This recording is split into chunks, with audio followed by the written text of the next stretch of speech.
Damn, I feel like the only scary team here is a Wiz Money Gang. This is me. Well, no, not him. That's Kami. This is me. And today I'm going to tell you how I was able to help lead WizMoney Gang to a Division 20 Premier Championship victory, all by just applying a couple of basic fundamentals that you can easily use yourself to secure a win in your games. WizMoney Gang was a group of mismatched friends who didn't even know each other, and we didn't have a single practice or warm-up game during our entire Premier Beta run. Still, we were able to beat out a couple of popular content creators, as well as even some pro players. So how do we do it? Well, first it's important to know how Premier works. Valorant's Premier tournament system allows players to build up their own teams and compete in a randomly generated bracket for a chance to win different prizes. Notably right now, just bragging rights and the chance at a gun buddy, player card, and title. It's a super fun game mode, however, because it allows players who don't generally compete the chance to scratch that competitive itch that many players have. I've never competed in my life, and while some of my teammates have, none of us are currently involved in professional play. Still though, Division 20 is the toughest bracket for a team to be placed in, and this is the same bracket that you can find players such as Shroud, TenZ, and Cryo if they so happen to be participating in Premier. In fact, Shroud actually did play in this last Premier tournament, and even he wasn't able to win. So how the hell did I do it? More importantly, how did this Diamond player on our team end up top fragging in the most difficult Premier division available? Well, I've identified 5 key points that I believe helped our team excel in this difficult environment that any one of you can apply today to help you win your upcoming Premier matches. We're mostly in this guide going to be focusing on things outside of your aim. In Valorant, you don't want to have to spend a lot of time thinking about your aim. You want it to be more of an extension of your gameplay. If you're not at this point yet though, and you spend a lot of time overthinking your aim and whiffing on targets, boy have we got the thing for you. Our brand new Spider Method course at SkillCapped focuses on teaching players actionable habits that they can apply in every single one of their gunfights to become far more consistent with their aim. It simplifies the aiming process, allowing you to focus on the things that really matter in the game. This course is already receiving incredible reviews from our users, saying that it's exactly what they needed to start improving. Even better, your subscription to SkillCapped gets you access to free VOD reviews every single month on the Discord, so that you can get directly connected with one of our top tier coaches and get one-on-one feedback from some of the best in the industry. And it's all backed by our rank of insurance, so if you don't improve while actively using our service, you'll get your money back, no questions asked. We do this because it's very important to us that our service works, and if it's not working, then you shouldn't pay. Sure, teamwork is important in Premier, but at the end of the day, it's going to be really hard to beat teams if you are not a good player individually. So if you're really looking to excel, be sure to check out SkillCapped using that link below, and we'll get you started on your journey to becoming a Premier champion. To start out, the very first thing that we're going to talk about is exactly why top creators struggled to play versus us. Oh my god. Wiz Money Gang. How did I know it was going to be Wiz Money Gang?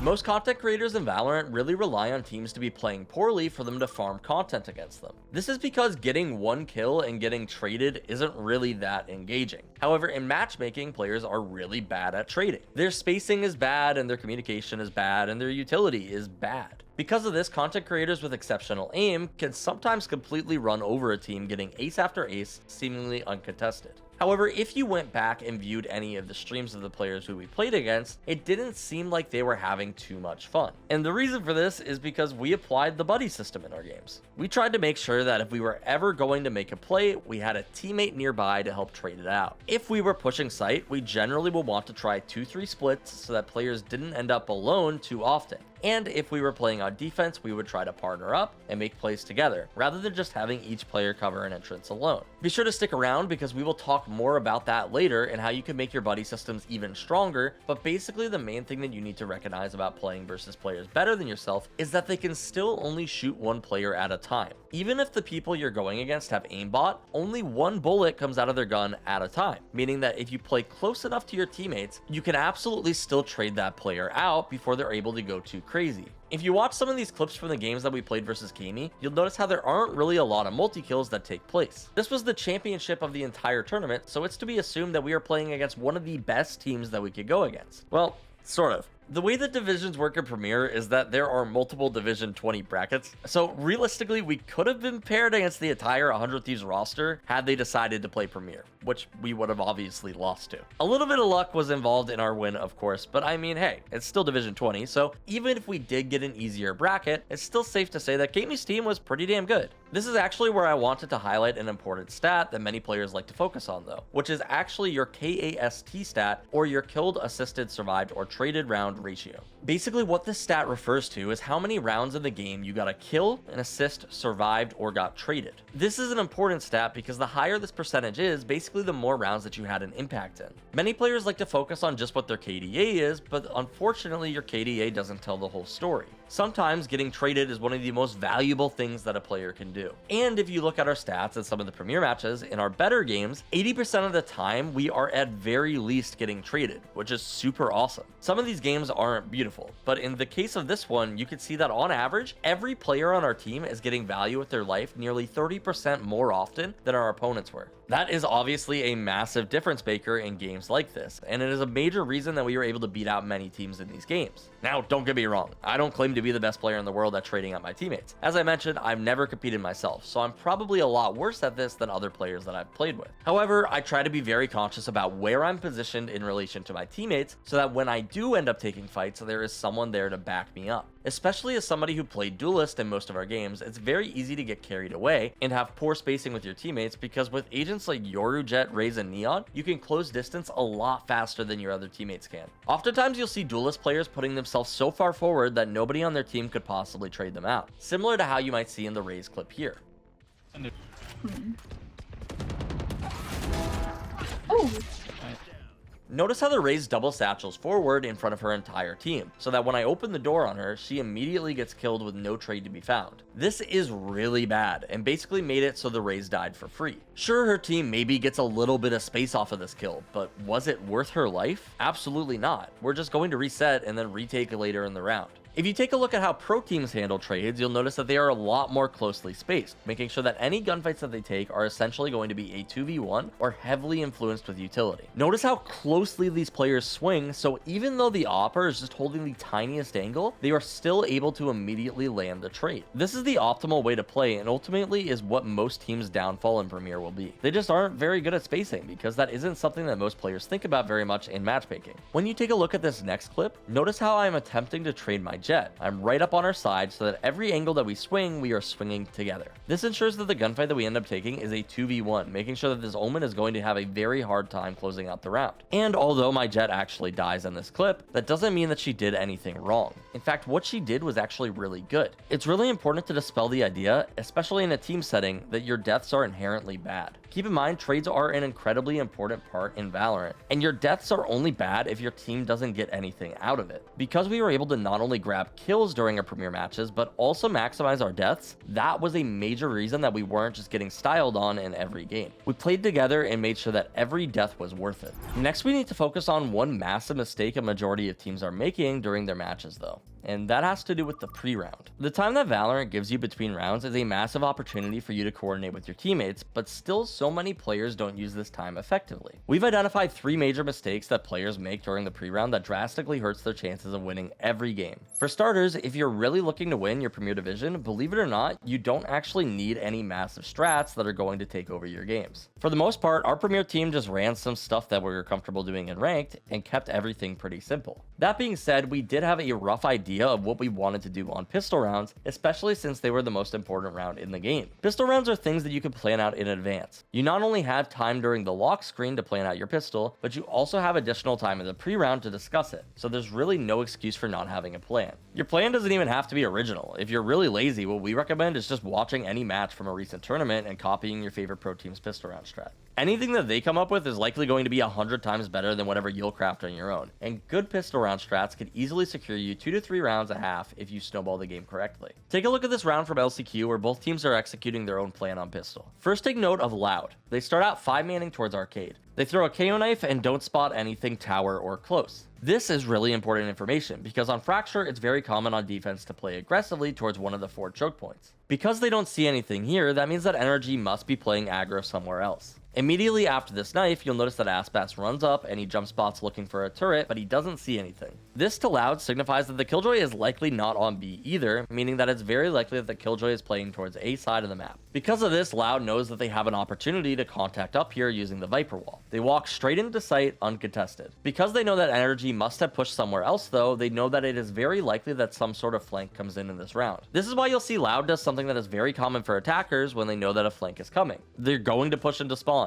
Omen places a smoke on Generator to help himself get deeper past this Viper wall, and then Aspas flanks through Canteen. Together, these players are able to crunch the spawn players and essentially secure the round together. You'll notice that Loud's read on the round was actually very correct when we flip and look at NRG's side. Sky flashes out of B main, Brimstone stim beacons, and with Jet, all three of them are going to swing out B main. On the other side of the map, Breach stuns A main to fake like they are fighting for A control, and then he quickly starts to rotate over towards B in response to the KO knife. Also in response to this, you'll notice how Brimstone and Sky start to push sewers to try and catch a quick flank. As they walk through sewers, you will see that Breach holds his stun out, waiting for Jet to take contact in main as the attackers walk out. But there's actually one major issue. The attackers cut noise. Breach doesn't hear them, and he has nobody around to spot if they're pushing Generator or not. Because of this, Jet ends up taking a fight without the stun and nearly dies, dropping down to 17 HP. This is the beginning of the end for NRG in this round. As you know, Neon and Omen are already crunching spawn and are about to grab all of the kills that Loud needs to close out this round. But I think that from both sides, this really showcases how you can plan out your pistol round. There were clear ideas for both teams that they tried to execute, and you could easily use either of these strats yourself if you really wanted to.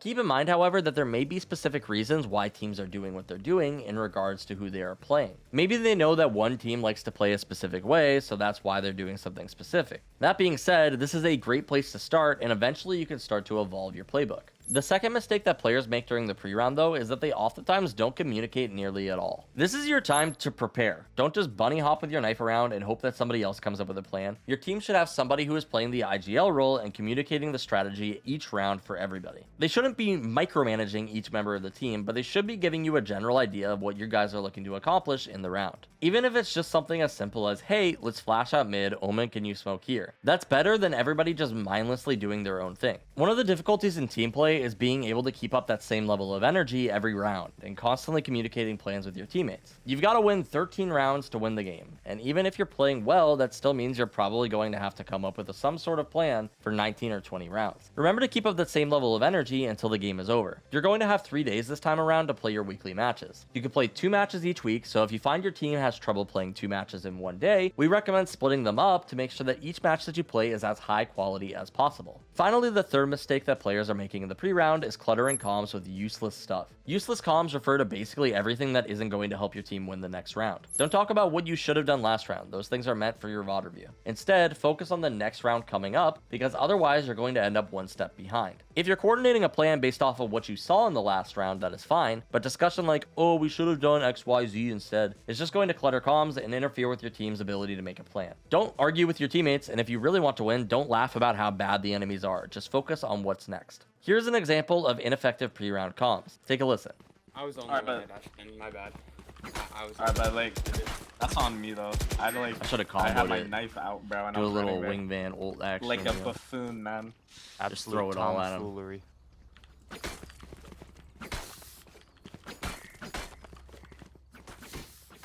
Notice how we're talking about a whole lot of nothing. Even I am talking about the last round and what I should have done. Nothing said here brings us closer to understanding what we want to do in this next round. Although this is a matchmaking game, the same idea still applies. You need to be moving forward. It's important to remember that these first 2 tips basically put you ahead 90% of the competition that you'll face in Premier. It's essentially just glorified ranked, and although, yeah, in Division 20 there's a chance we're going to go against actually coordinated teams, for the most part, a majority of players playing in Premier are just a group of overconfident friends. For that reason, we highly recommend that you don't force different team comps just because you believe that they are meta on that map. Don't get me wrong, if you can play what is actually viable, that's going to be a lot better, but if your team goes into the game with a decent plan and you're all actively trading each other out and playing off of each other well, you'll likely just run the competition anyway. When you take a look at all 3 of our tournament matches for Premier last time, take note of how I played Yoru in every single game. This isn't because we had scrimmed Yoru or anything, it's just because I have nearly 400 hours on Yoru and he's my main agent. My second closest agent is Omen, and I haven't really played him much in like 5 episodes. Now, this isn't to say I don't feel fine playing other agents, but we just determined that we would rather have me on a comfort pick than have me play something like KO, who I really don't have much experience on. Now, it's not like you could pick whatever though and it will work. Keep in mind that you have to use the agent pick well. This is something that I felt like I was particularly good at. It's not just that I'm a decent Yoru player, but it's also that I was capable of communicating strats that I like to run on Yoru and getting my team to play off of them. For example, here is something that I know works really well with Yoru's ultimate. Spike down B.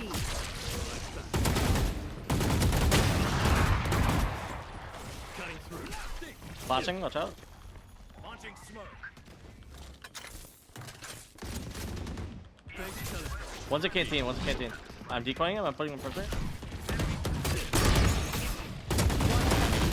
Let's go. Since Yoru is basically an invincible drone in his ultimate, what you can do is you can gather information with it and then use it to tell your Breach or Omen exactly where to stun or blind. This is something that I've practiced a lot and that I'm comfortable communicating. Although this clip right here doesn't actually take place in Premiere itself, this is something that I'm familiar with communicating with my teammates in matchmaking so that they know how to play off of my Yoru. Because Yoru is a weird agent that people aren't used to playing off of. So I basically need to tell them how to play with me. If you just pick an off-meta pick and then you don't bring ideas to the table of how you want to play it, you're basically going to be hindering your team. But by having experience on an agent and knowing what works and what doesn't work on them, you can very easily craft some really incredible plays. It should still be said that you likely should still build good team comps based on your agent pool rather than just having everybody play whatever. If you have 5 duelist players on your team and you want to have success in Premiere, it might be a good idea to have one of them play smokes and another play initiator and then have somebody play chamber or something.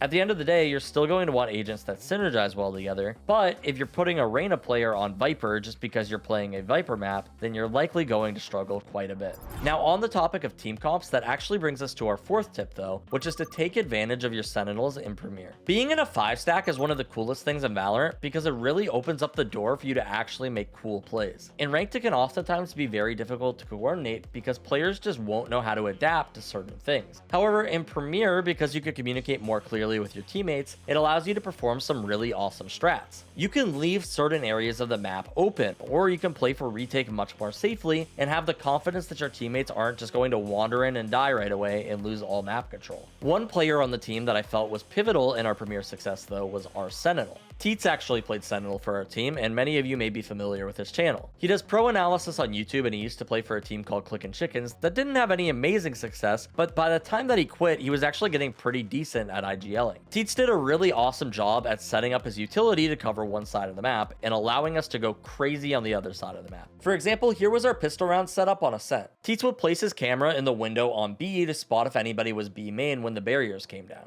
Then, during the pre-round, he would run over towards the A site and set up all of his tripwires to play for a kill off-site if the enemies were to come in. At the start of the round, he would pop his camera and see if anybody was B main. At the same time, 4 of us would be walking up into B main playing contact. If we saw players there, we would back up and let them rush into a stack. If we didn't see anybody, we would contact up and look for a fight. This was a really cool play that would be pretty difficult to coordinate in matchmaking because it kind of relies on your Sentinel to hold a lot of map control while you're making this play. Here's another example of this in action. Like they want to apply some pressure, and the pressure works out. Les had no chance to respond. Start to see some spam coming through as Sam's getting another. It's just Aspas who's got a rifle now. Take note of how Energy has their Killjoy over on the A site alone anchoring. She has 2 mollies in sand and a turret on site, but for the most part they're playing pretty passive towards spawn so that if anything crazy happens they can fall off site and play for their life. Loud is on a light buy right now, so if Energy has to retake a site, it's not the worst thing in the world as long as they still have numbers. Because of Killjoy's ability to anchor site alone though, this gives Energy an extra player over towards the B site to make a play. This is when Energy decides to triple swing out B main at the start of the round, and they pick up an early kill onto the enemy Viper. Commonly on Fracture, teams will collapse on the other side of the map when they see the defenders pushing out. However, what you'll see from Energy's Skye on the other side towards Arcade, she's using her Wolf to stall out any push that might happen over there. Because Energy has 4 players with rifles over here, here, it's going to be very difficult for Loud to break into this site, and NRG is able to handily win this round off the back of sheer numbers on this site. The key takeaway here though, of course, is that the Sentinel is being able to provide a ton of info by anchoring site alone, allowing NRG to make this play pretty safely, knowing that they weren't just conceding all map control by stacking here. I've gone through everything here though, and chances are you may be feeling a bit overwhelmed, trying to think about what team comp you should run, how you can trade your teammates better, or what plays you should run with your teammates. The possibilities are endless, honestly, and you can pretty much get away with anything if you played it well enough. And that's kind of the key thing I wanted to emphasize for tip number 5. Don't get nervous with it. Premier is just glorified ranked, and the matches that we played, while although moderately difficult, just felt the same as like 5 stacking in ranked. Our team meshed pretty well together, and I think that we definitely were pretty strong as far as Premier teams go. But if we had played against any real team, we'd absolutely get massacred. We didn't practice at all, we just kind of rolled into it, and we tried hard to apply all of the fundamentals that we had learned from competing and studying the game. Chances are, if you get too nervous, you're going to be afraid to take fights, and if you're not playing how you normally play, it's likely going to hinder your ability to perform. Just play the game how you would normally play and have fun with it. Our group of friends had a blast playing together, and that's a lot of the reason that we performed well. We just enjoyed being in a match and making strats on the fly with each other. We had a lot of really great moments, and we were hyping each other up, and it was just a great time. Because of this too, none of us were really afraid of making the wrong play. Don't get me wrong, fundamentals are pretty important if you want to win, but even our bad plays were still not the worst thing in the world. Like, we weren't about to throw in a 2v1 or peek solo, and we were still playing close enough to each other to get traded. But basically, as long as you've got the fundamentals down, it opens the door for you to have a lot more fun in the game. And if you don't have the fundamentals down, then it's time that you brushed up a bit over at SkillCapped. Our courses will get you up to date with everything that you need to know, from map guides, rotation guides, and mechanic guides, and we'll make sure that you're ready for that fat tournament coming up so that your team can start steamrolling today. This video will likely be released during the middle of the Premier season, but don't worry because it's not too late for you to bring it back. At SkillCapped, we work to simplify complex topics in game so that any player can easily start applying them immediately to see success in their matches. As we mentioned earlier, all of our videos are also backed by a rank up insurance, meaning that if you don't improve while actively using our service, you'll get your money back, no questions asked. This is our guarantee to you that the product that we're selling is actually helpful. We read a lot of comments on these videos, and it seems like a lot of people have this idea that we're some big bad company, but the reality is we're just a couple of creators who want to help you improve. We offer a rank up guarantee because if the service isn't beneficial to you, then you shouldn't pay. So check it out. You've got nothing to lose, and other than that, my name is King, and we here at SkillCapped want to thank you all for watching. We'll catch you in the next one.